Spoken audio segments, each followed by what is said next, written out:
Hi, I'm Jess Ingleking. I'm the store manager at Soundings Fine Audio here in Denver. And today we're going to be talking about how to choose a speaker for your system. So today we're going to focus mainly on two-channel stereo systems. There's a whole nother bucket of worms that we could get into when it comes to home theater with center channels, height speakers, Dolby Atmos, rear speakers, subwoofers. We'll save that for another video. So everything that I'm going to mention for two-channel does apply for the main speakers or even other speaker channels in home theater, but today I want to focus mainly on music systems. As I mentioned before, speakers are going to make up the ultimate character of your system. So you really want to like your speakers. If you choose the wrong speaker, you can really end up chasing your tail trying to get it to do something that it may not have been designed to do. So there are several factors that we'll go over today to make sure that you don't make any mistakes and you can avoid some of the simple pitfalls.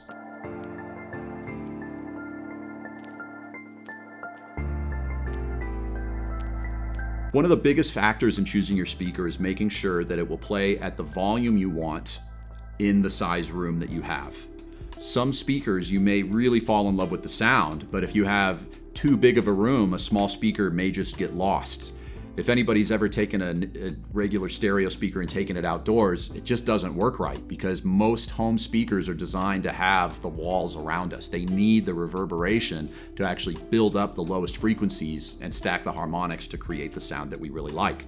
So a lot of rooms will have kind of a perfect place and a perfect volume of space for them to perform their best. Likewise, that can work opposite. You might fall in love with a really large speaker that has a lot of really good output, really low bass, and you fall in love with that in the showroom, and then you take it to your listening room, which is a half of the size, a fourth of the size, and all of a sudden the bass is overwhelming and you're not able to tamp that down. And now you're trying to spend money on acoustic treatment that might not have been needed otherwise to smooth out a frequency response that should never have been in that room to begin with. Making sure that you have that right size speaker isn't as easy as just looking at it. There are small speakers that can play at extremely high volumes, and there are very large speakers that do really well in normal size or modest size rooms. Looking at those specs and like sensitivity, looking at the frequency response, looking at peak volume, and ultimately listening to them will make a really big difference. Definitely lean on your local dealer and ask them what kinds of rooms they've been installed in before. Take a note of what size room you're in when you're listening to this. Here in our showroom, we actually have 3 different sized rooms, 4 if you include our lobby, and all of these spaces have different acoustic characteristics. I have chosen to put different speakers in different rooms because they tend to shine in these spaces. Just because I have a speaker in our smaller room or in our larger room doesn't mean that it doesn't work in the other. It just might be where I decided that it would put its best foot forward. Again, it's something if you came into our shop, I could explain very easily which speakers would be able to hack it and which ones wouldn't. And then if you ask nicely, I might even take the speaker and put it in the other room and kind of prove it to you, and you can kind of hear where those pitfalls would be and how one speaker really works well or opens up in a larger space or starts to close off or be boomy in a smaller space.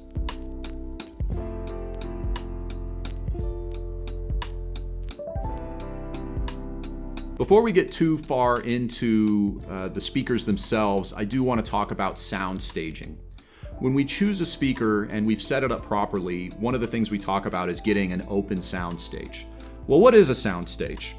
The sound stage is what appears in your mind's eye, or even in front of you if you're really lucky with the sound of the performance itself. So in a perfect world, because we're designed to hear mono sounds, we're not designed to hear stereo sounds as human beings, we want to set up the speakers so that our brain thinks that it's one sound playing at a time.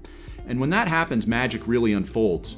When you read in magazines about, oh, the soundstage was wonderful, it was very expansive, I had the artists appear in front of me. Well, what are they talking about? I mean, it's not a hallucination. Your brain will actually think that you have sounds in specific places on the soundstage. And so that's just a generic term for how well the speakers are working with each other and with the main seating position.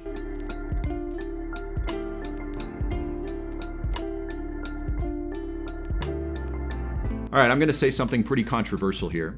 Room acoustics absolutely matters, but I think that it's greatly overblown. Unless you're making a recording studio, or you're buying a speaker that was designed for a recording studio, or that was designed in an anechoic chamber exclusively, most of these speaker manufacturers and engineers expect them to go into a normal room.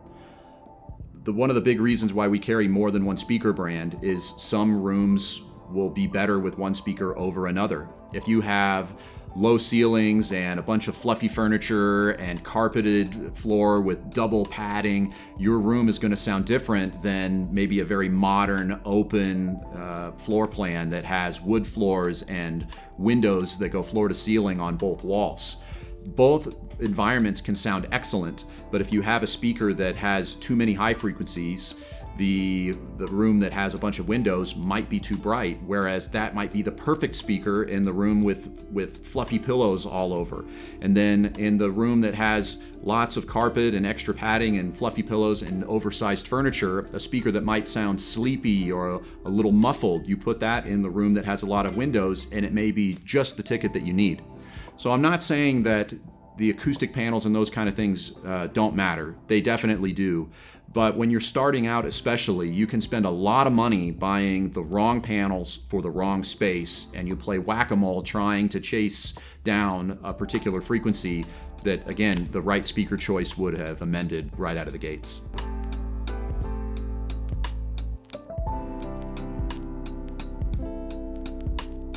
If you already have existing equipment, if you already have an amplifier, then that can be a factor into choosing what your speaker is. If you're starting from scratch, we can make sure that that marriage is made properly right away. But if you already have a high-powered amp or a low-powered amp, that's where you're going to want to consider the sensitivity of your speaker, how far away you're actually going to be sitting from the speaker, and how much space that speaker needs to fill. So if you go to a high sensitivity speaker, you need many fewer watts to get that high volume. Whereas if you have a speaker that might be more difficult to drive, that's when we might want to look at getting something that has a little more juice so that you can really drive up the volume and make sure that you have proper control of the woofer, the mid-range, the tweeter, whatever the speaker is designed with.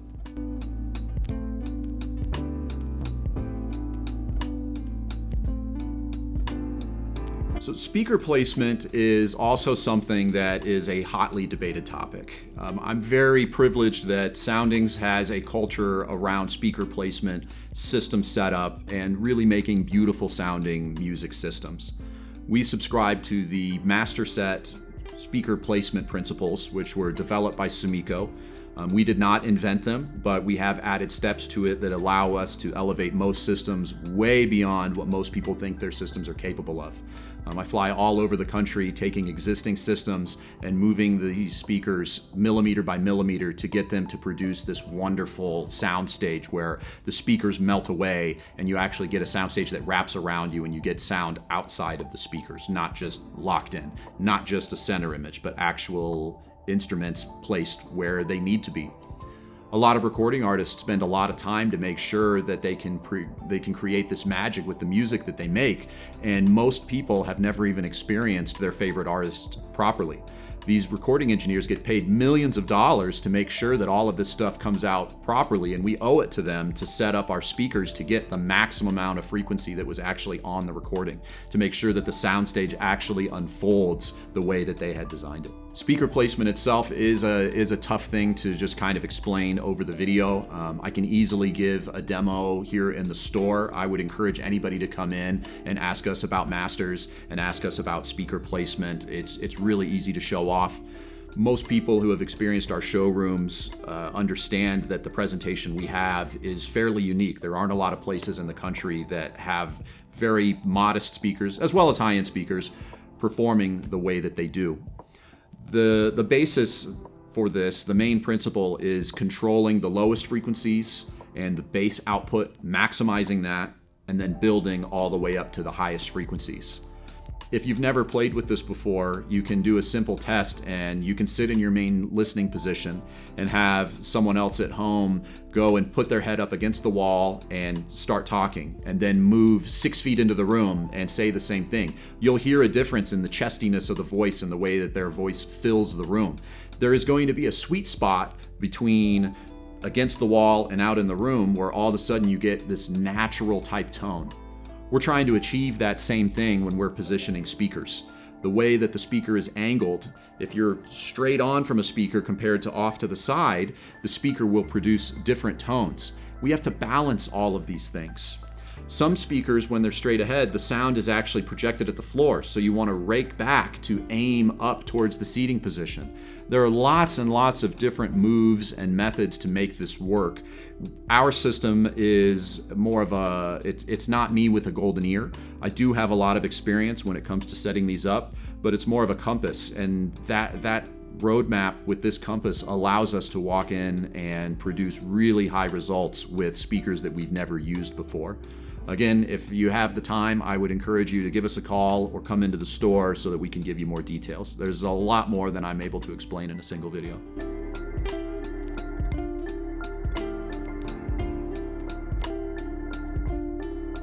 So when you're picking out the speaker, budget is obviously a concern.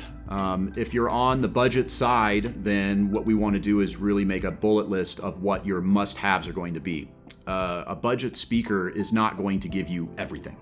To have a full range speaker that has natural tonality, has wonderfully wide imaging, that can play well in multiple room environments, that's a very, very rare bird. So I'd want to have a conversation about what your main things that you really want to get out of the system. Does it need to be quiet and enjoyable? Does it need to have powerful bass? Do you need to be able to turn it up very loudly?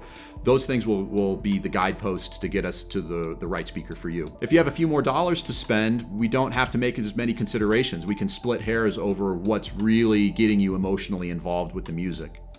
In my mind, that's the main goal, is to get emotionally involved, to be able to melt away, stop thinking about the speakers in the stereo system, and really connect with the artist that you're listening to. A larger speaker, or a speaker that I should say is right size for the room, a speaker that's perfectly matched for your amplifier, you have a little more luxury with that when you get into a higher end product. It is a slippery slope though. There is such a thing as going too high end. If you get a super duper high-end speaker, it may show you things about your system that you didn't want to know. Having everything kind of within like and kind is the way to go. If you had a $10,000 speaker with a $1,000 amplifier, that amplifier may not produce the sound that that speaker was designed to do, and that speaker may reveal distortions in the amplifier that something at the lower end wouldn't necessarily reveal. So again, system matching, you're going to hear me say that over and over and over. Matching these things up to be right is key.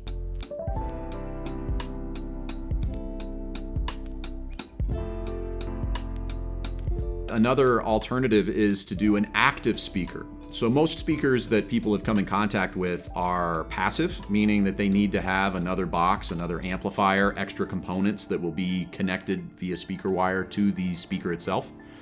An active speaker has those things completely built in. It can be just an amplifier, meaning that just add a source and you're ready to go. Some of these systems that are coming out have everything you need. You may have the DAC, the preamp, the amplifier all built into the speaker itself. You may control it just through an app or some type of control knob if you're working with studio monitors or something that goes on your desk with a PC system. Active systems are a really good way to avoid dealing with the matching. The manufacturer already did it for you. Are there better amplifiers than what was built into the active? Maybe, but the manufacturer decided that they got the characteristics that they wanted out of the speaker with everything there. It also is fewer cables. As a total system price, you may end up saving money.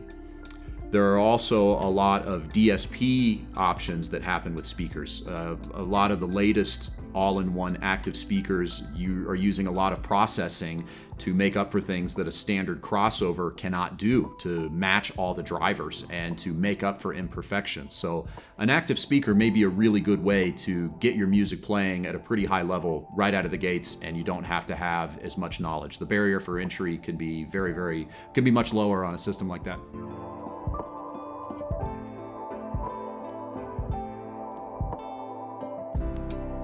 So when you're looking at speakers, you're going to find that there are a lot of different materials that are going to be chosen for the tweeter, a lot of different materials for the mid-range and woofer, and also for the cabinet.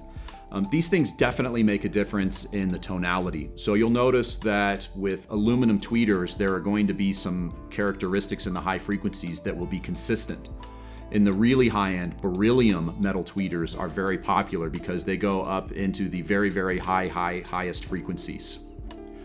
You'll also see silk dome tweeters.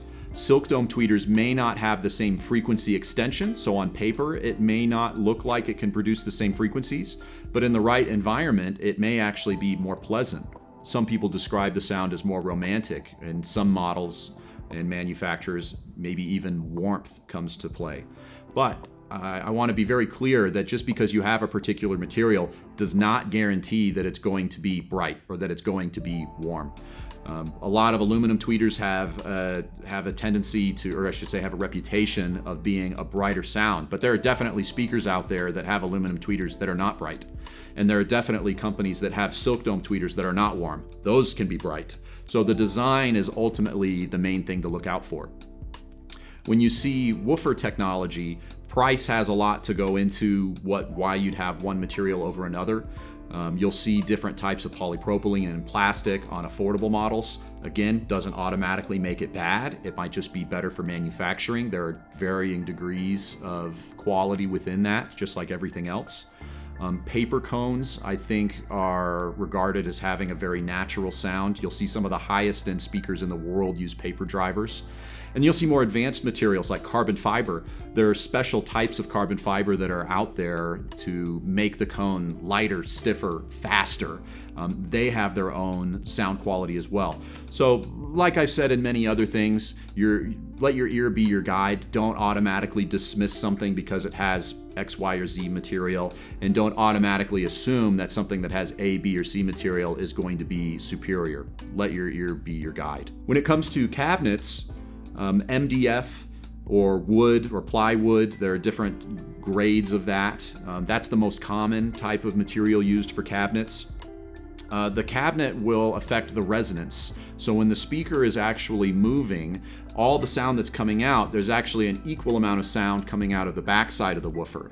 And that energy has to go somewhere. So if you have a sealed cabinet, your cabinet is basically pulsing and vibrating. And on a really cheap speaker, you can actually hear those vibrations. You can put your hand on the speaker and feel those vibrations. So there's a lot of technology that goes into this to make sure that the only thing making the noise is the speaker itself to whatever degree they can. More exotic materials like multi-layered cabinets where they start putting different types of sorbethane or different types of rubber damping material in between. You'll see aluminum. There are even companies out there that make these cast aluminum speakers and they'll inject sound deadening foam inside. You can get pretty crazy in killing the cabinet. There's a lot of cost associated with that. So when you go up the line in a speaker, a lot of times that's what you're paying for, is a stiffer cabinet to make sure that the sound from the crossover and from the speaker itself, that's all you get and nothing else. There are, like everything, there are exceptions to this rule. There are some companies that use hardwoods specifically because of their sonic qualities. Pianos, guitars, lots of different instruments, they use very specific woods because they produce very specific tones. Some of the more artistic speaker manufacturers will utilize those characteristics to get the sound characteristic that they would like you to hear.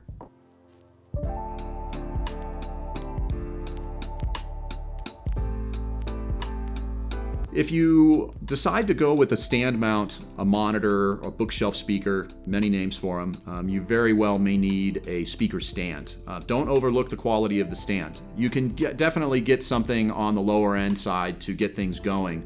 But just like we may have talked about the speaker cabinet, those vibrations will work their way into the stand and out. So if you can get a solid stand that doesn't vibrate, that will definitely help your imaging and a lot of times the bass quality of your speaker.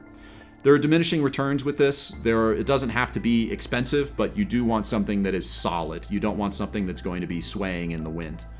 A lot of affordable stands can be filled with sand or lead shot or a combination thereof. It's kind of surprising how much that can actually affect the sound of the speaker itself. A simple trick is if you get some sticky tack that you might hang a poster on the wall with, if you put that in between the speaker and the stand, that's a way to kind of isolate it. It's a very affordable way to improve the sound on even high-end monitors, but it's something you don't want it to be an afterthought. You want to think of that as a component with the system, just like anything else. So to summarize, the best speaker is the one that you like. The best speaker is the one that you're going to listen to for hours on end. So don't necessarily believe all the hype. You know, reviews do matter, but we don't know what that reviewer's preferences may be and whether they line up with what you want to hear. So auditioning is key. If you want to hear it for yourself, I would encourage you to come by the store, take a seat, and we'll take you through all the different types of sounds that we can create, and you'll be able to find a sound that you really love. As always, if you haven't already, please like and subscribe. We have more videos coming your way.